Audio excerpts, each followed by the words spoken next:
આજે તો ખરાબ બપોરના 2:30 વાગે જાગીને બહાર આવ્યો, ત્યાં આવ્યા ભાવેશ કાકા ને મને કે એલા આપણે જવાનું છે મંદિરે જાળી ફિટ કરવા, એટલે તું તૈયાર થા જલ્દી. પણ મેં તો 550 વર્ષ જૂની લોખંડની પટ્ટીઓ કાઢીને તૈયાર કરી.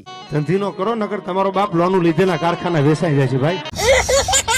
અને 2 પગ વાળી ફોર્ચ્યુનર ને હાથમાં ગેરમાં નાખી 400 ની સ્પીડે કરી.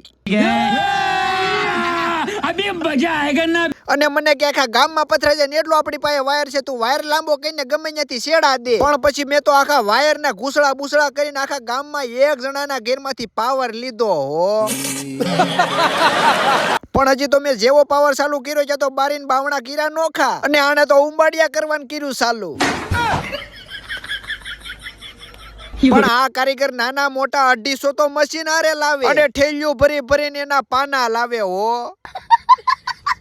પણ મને કે હું હોલ બોલ પાડીને તૈયાર કરું ને ક્યાં તું ગામમાંથી ખીલા લેતો જા. પણ મેં તો હજી જેવું ફોર્ચ્યુનર નું લીવર દીધું ક્યાં આડા પીડા મારા ફોલોવર્સ.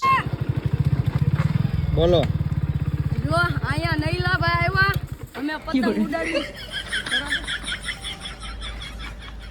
ઉભા રહો. ક્યાં દેખેગા? હે બોલો. બ્લોગ જોશો લો? હા એવું છે, ઓળખશો? હા કેક મજા આવે. મજા આવે પતંગ ઉડાડવાની. વાત છે. હા નામ છે નઈલાભાઈ.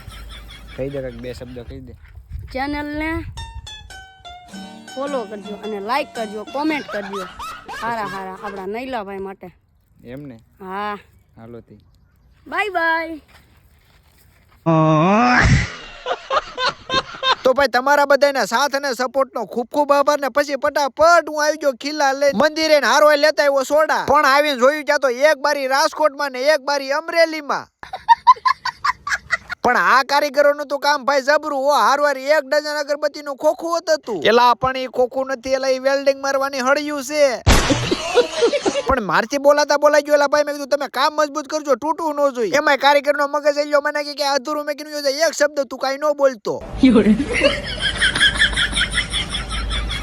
પણ આ કારીગર નું તો કામ એવું જબરું ને અડધી કલાકમાં તો બધું થઈ ગયું કમ્પ્લીટ.